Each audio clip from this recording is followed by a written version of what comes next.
We don't need you here. That was the first line in the message from my daughter-in-law, and it sliced through the quiet of my kitchen like cold air from an open door. For a moment, I just stared at the screen, my thumb hovering above the reply button, my breath caught somewhere high in my chest. I could feel something settling in me, something heavy and familiar, the kind of hurt that doesn't shout, it just sinks. I had been standing by the stove, warming cider for myself, a small ritual I'd kept since my boys were little. Christmas morning was supposed to feel warm, even if the house was quiet now. I had a tin of ginger cookies cooling on the counter, the kind Nora once pretended to enjoy. I had wrapped a small stack of gifts the night before, nothing extravagant, just thoughtful little things I knew Ethan liked. I imagined I would drive over later, slip inside, help set the table like always. Then another message came in. If you still want to come today, you can wash the dishes. We're cooking, so you might as well make yourself useful. Useful. That word hit me harder than the rest. I didn't even need her to explain it. I had known for years how she saw me. Not as family, not as someone whose presence mattered, but as hands. Quiet hands that filled in the gaps, cleaned the messes, made everything run smoother. Hands didn't need invitations. Hands didn't need warmth. Hands only needed tasks. Before I could even gather myself, Ethan's name flashed across my screen. Mom, just go along with it. It keeps things simple. Don't make today harder than it needs to be. Harder for who? He didn't say. He didn't have to. There was a sting beneath every letter, sharper than I expected, and it wasn't new. It had been growing for years. Small comments, little corrections, moments where my existence seemed to inconvenience the rhythm of their household. I'd brush crumbs from the counter and hear Nora say, "You don't have to hover." I'd bring a pie she once loved and watch her slide it aside for a store-bought option instead. I'd arrive early to help and be handed a dish towel as if that was my role, the only contribution expected of me. But today was different. Make yourself useful wasn't a slip of the tongue. It was the truth spoken plainly without the soft edges they used to hide behind. And the worst part, Ethan agreed. My son, who used to tug on my sleeve and ask me to stay longer, now wanted me there only if I came to work. I felt a slow burn rise in my chest, not loud, not explosive, just steady. A quiet realization, almost like a whisper. They don't see you. Not really. I set my phone down on the counter, palms flat, taking in the sight of my own reflection in the stainless steel kettle. Tired eyes, silver-streaked hair, pulled into a loose bun. A woman who had bent so far for her family. She didn't even realize she'd been shrinking. For years, I told myself the little slights didn't matter, that I was imagining things, that a good mother stayed quiet, stayed helpful, stayed involved no matter how cold the welcome felt. But this time, something inside me refused to settle back into silence. My phone buzzed again. Nora. So, are you coming or not? My chest tightened, not in fear, but in recognition. The feeling reminded me of walking out into winter air after too many hours indoors. Sharp, real, awakening. I typed slowly. I won't be coming today. I stared at the words, amazed at how true they felt. I expected my hands to shake, but they didn't. I expected regret to hit immediately, but it didn't come. Instead, another message did. Are you serious? Mom, don't start this now. You're being dramatic. You always do this. Fine, if you stay home, that's on you. We tried. Each new message felt like a reminder of every time they'd treated me like a footnote, as if saying a single boundary turned me into the problem, as if their disappointment mattered more than my dignity. The phone kept buzzing, a steady, irritating vibration that felt almost desperate. But the longer it went on, the calmer I became. Their messages sounded the same, repeating themselves in a loop, as if guilt might change my mind, as if I would fall back into the pattern they preferred. Silent, accommodating, predictable. But something in the air had shifted. Or maybe something in me had. I walked to the living room window, watching gentle snow settle on my porch railing. Cars hummed faintly in the distance. Christmas lights blinked softly across the neighborhood, warm and peaceful, untouched by the chaos happening inside my phone. For a moment, I pressed my palm against the cold glass, grounding myself. I realized how many holidays I'd spent standing just like this, waiting for someone to tell me where to be, what to bring, how to help, waiting for the warmth of family that never quite reached me. And here, in my quiet little house, with ginger cookies cooling and cider warming, I felt something I hadn't felt in years. Control. Not loud or triumphant, just steady. Like the first step onto solid ground after walking on thin ice for too long. I picked up my phone one last time, not to respond, but to turn it off. The silence that followed was immediate, like someone finally closed a door that had been banging in the wind. I breathed out slowly. For the first time on a Christmas morning, I wasn't rushing, I wasn't serving, I wasn't shrinking. I was simply here. And somehow, that felt like the beginning of something I had needed for far too long. I heard the knock long before I reached the door. A steady, professional rhythm. Not family, not a neighbor, not anyone who expected warmth on the other side. For a moment, I just stood there, feeling the quiet of my house settle around me. My phone was still turned off, lying face down on the table like it was in time out. Part of me wondered if I should ignore the knock altogether, but something told me I shouldn't. When I opened the door, a courier stood on the porch, bundled up against the cold with a stiff smile and a leather satchel tucked under his arm. "Ma'am," he said, confirming my name before handing me a thick envelope. Signature required. His tone was clipped, polite and detached, which felt like a welcome contrast to the messages I had escaped earlier. I signed, thanked him, and closed the door behind me. The envelope felt heavier than it looked, the kind of weight that makes you pause before opening it. I sat at the kitchen table where the last traces of hurt still lingered from that morning. I could almost hear Nora's voice as if she stood behind me. "Make yourself useful." Even now those words pressed into my chest, like a thumbprint that wouldn't fade. Ethan telling me not to make the day harder, as if I had ever been the one who caused trouble. The resentment simmered again, not loud, just steady, the way something long ignored rises to the surface when everything else goes quiet. I opened the envelope slowly, half expecting something ordinary. A tax notice, maybe paperwork I had forgotten to update. But inside was a set of documents printed on thick cream-colored paper, each page stamped with gold lettering. My eyes caught the name at the top, Renata Richter. It took me a second to remember where I knew it from. Then it came back to me. A woman from years ago, someone I had helped during a difficult time, never expecting anything in return. The packet included a letter from a law office in Zurich, explaining that Renata had passed away earlier in the year. She had left behind a property in Lucerne, a villa overlooking the lake, worth more than I could wrap my mind around.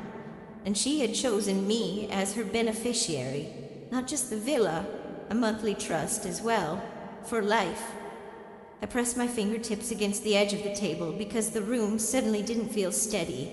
I read it once, twice, a third time. With each line, the reality sank deeper, and for a moment, I didn't breathe at all. It felt unreal, not because of the money, but because someone somewhere had remembered me with kindness. Someone valued me enough to leave a piece of their life in my hands. The contrast to what I had heard this morning was so stark it almost hurt. Another letter rested beneath the legal pages, handwritten in Renata's careful, looping script. She thanked me for the compassion I offered her many years ago when she had no one. She wrote that I treated her with dignity when she felt invisible.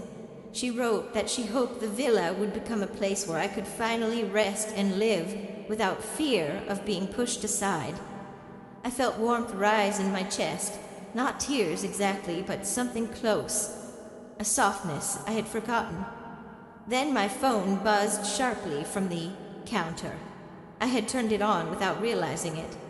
The screen lit up immediately with a flood of notifications. Mom, answer us. This isn't funny. Why are you acting like this? You're ruining the holiday. Just come wash the dishes. Wash the dishes after all these years. Even now, even in the middle of their panic, that was what they circled back to. My usefulness. Not my feelings. Not my presence. Just what I could do for them. For a moment, resentment rose again, sharp, not because they messaged, but because every word showed they didn't understand what they had done. They didn't even think they had done anything wrong. They believed my place was wherever they needed me, whenever they needed me, and if I dared to step out of that box, I became the problem. I let the phone buzz until it stopped. Then I turned it off again. The decision settled in me so easily it surprised me. I fetched my small suitcase from the closet, the one I used only for short trips. I folded simple clothes, nothing fancy, nothing special. The documents sat on the table as I moved around the house, and each time I glanced at them, something inside me straightened. For the first time in years, I didn't feel small. At the airport, the announcements echoed overhead, and people rushed past me with their suitcases bumping against the tile. I walked at my own pace, calm in a way I hadn't felt in a long time. My boarding pass looked unreal in my hand. Zurich, one way. As the plane taxied down the runway and the city lights blurred into the night, I leaned my head back and breathed. I wasn't running away from them. I wasn't trying to get revenge. I was simply going where kindness was waiting. For once, I wasn't the one reaching out trying to earn space in someone else's life. I was choosing my own. The moment I stepped out of the airport in Zurich, the cold air hit my face in a way that felt almost cleansing. Sharp, real, nothing like the stale warmth of the kitchen where Nora's messages still echoed in the back of my mind. A driver holding a small sign with my name greeted me politely, and for the first time in a long while, someone looked at me with respect instead of impatience. I followed him to the car, watching the mountains rise in the distance like something out of a postcard I never thought I'd see in person. The drive to Lucerne felt unreal. The road curved alongside the lake, the water calm and reflective, the sky pale with early light.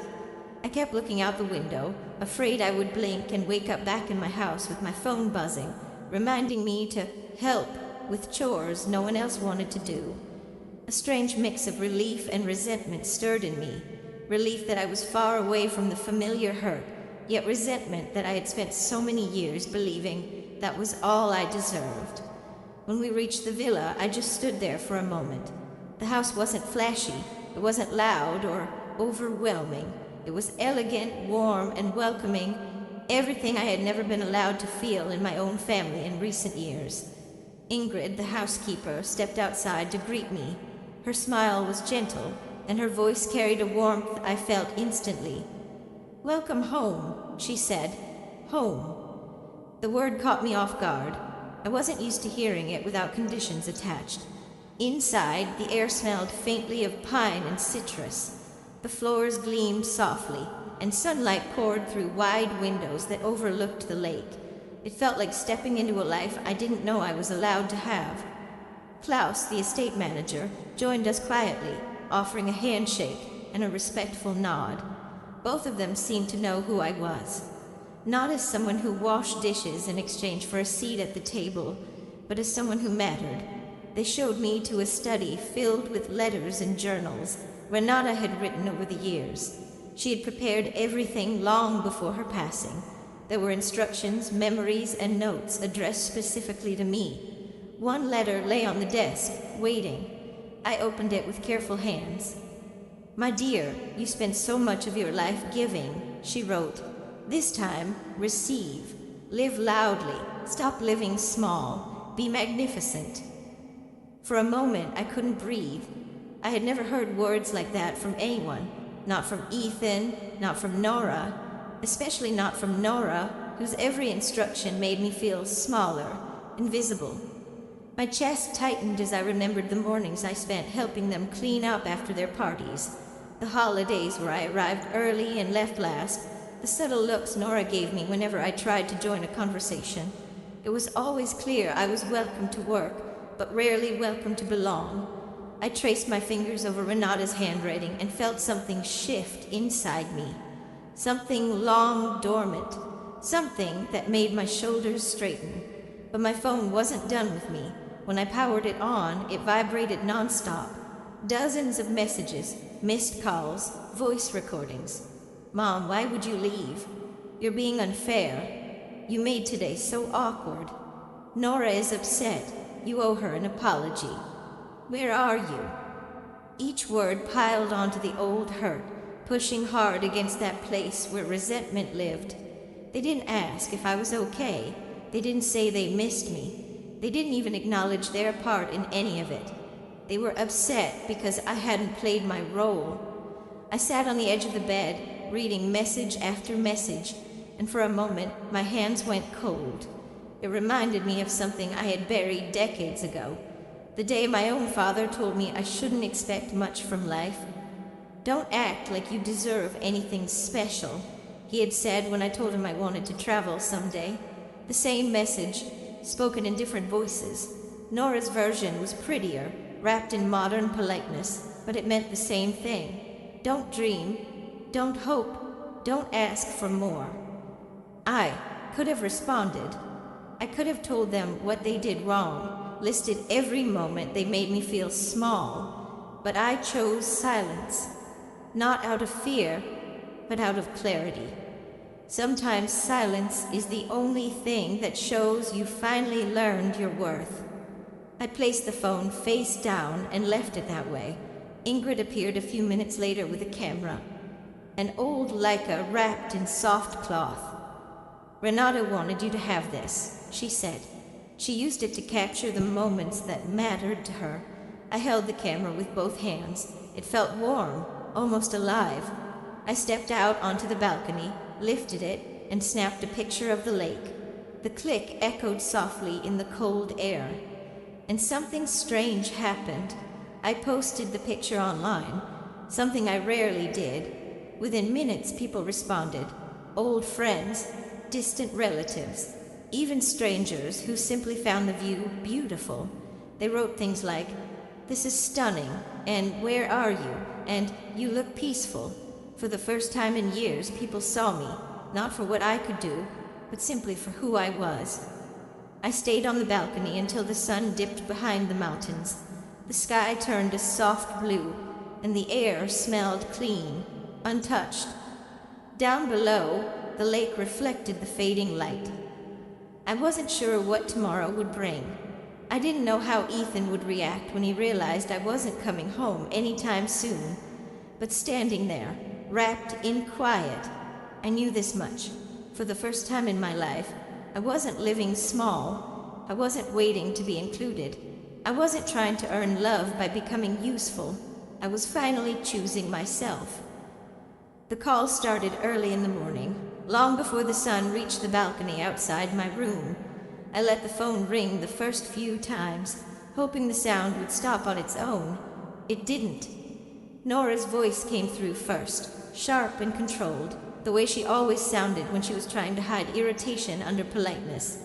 "Where exactly are you?" she demanded the moment I picked up. She didn't say hello. She didn't ask if I was all right. "You left everyone worried.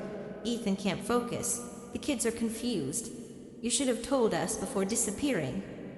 The word disappearing made something tighten inside my chest. I hadn't disappeared. I simply walked away from a door they kept trying to close in my face. Before I could say anything, she continued, "You can't just run off like this. It's causing problems. Ethan had to explain to his parents why you weren't at Christmas. They think something is wrong with you." There it was again, the same tone she always used when she wanted to remind me of my place. Each word felt like another reminder of how small she thought I should be. I felt the resentment rise slowly, a steady burn. For years, I had swallowed my feelings when she talked to me that way, thinking it wasn't worth starting anything. But now, with the Swiss air coming through my window, and the weight of Renata's letters still fresh in my mind, it all hit differently. Nora, I said quietly. I didn't disappear. I chose not to be treated the way you were treating me. She exhaled sharply. Here we go. You always make things dramatic. We were trying to include you. You just took it the wrong way. Include me by telling me to wash the dishes. Include me by making my presence a chore instead of a welcome. My resentment grew deeper at her wording, at the way she twisted everything to make herself sound fair.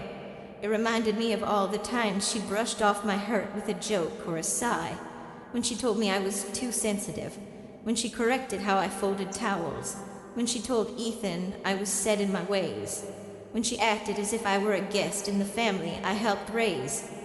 I won't talk about this with you, I said finally. If Ethan wants to talk, he can call me himself. She laughed under her breath. Do you really think he's going to choose you over his own wife? Be reasonable. That line struck hard. It was the same thing she always wanted. For me to doubt myself, doubt my place, doubt my worth. But something in me had changed. I wasn't standing in their kitchen anymore. I wasn't waiting for their approval. I stood in a home where someone had valued me enough to give me an entire life to rebuild. I'm done explaining myself to you, I said. This conversation is over. I ended the call before she could respond. The phone rang again almost immediately. This time it was Ethan.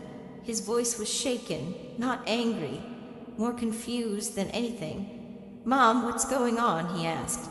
Nora says you snapped at her. Why didn't you come to Christmas? Why are you acting like this?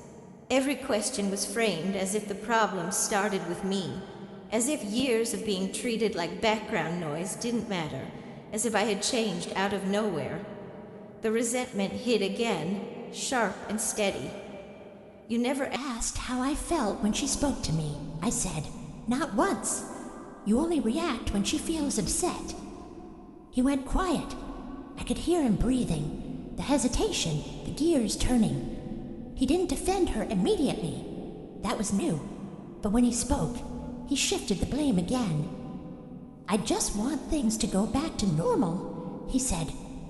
Normal? Normal meant doing chores when asked. Normal meant showing up early and leaving last. Normal meant accepting whatever scraps of kindness they offered. Normal meant being treated like an afterthought. No, I said, my voice steady. I'm not going back to that. I could feel the emotional twist as the silence stretched. It reminded me of the day I left home at 18, after my father had told me I wasn't meant for anything more than helping others succeed. His words had stayed with me for years, and hearing Ethan echo those same patterns without even realizing it brought the old hurt back in a way I hadn't expected. Mom, he said carefully, can we talk in person? Please? Just tell me where you are. You can come, I said, but you must come alone. His surprise came through the phone. Without Nora? Yes, if you want to see me, you come alone. There was another long silence. Then he whispered, okay? After we hung up, the phone buzzed again. Nora this time, furious. You cannot control who he brings. You're being unreasonable. You're dividing the family. This is unacceptable. I didn't answer. I didn't need to. Ingrid found me on the balcony a few minutes later, staring out at the calm lake. She didn't ask questions. She simply placed a warm cup of tea beside me and said, some people only value you when you stay small. You're not small anymore. I felt the truth of that settle into me. For the first time in my life, I wasn't begging for a place at the table. I was choosing who to let into my life. Ethan arrived on a gray morning, the clouds hanging low over the lake like the sky wasn't sure whether to brighten or keep the world quiet. I saw him through the window before he reached the door, shoulders slumped, hands shoved into his jacket pockets, walking slower than I'd ever seen him walk.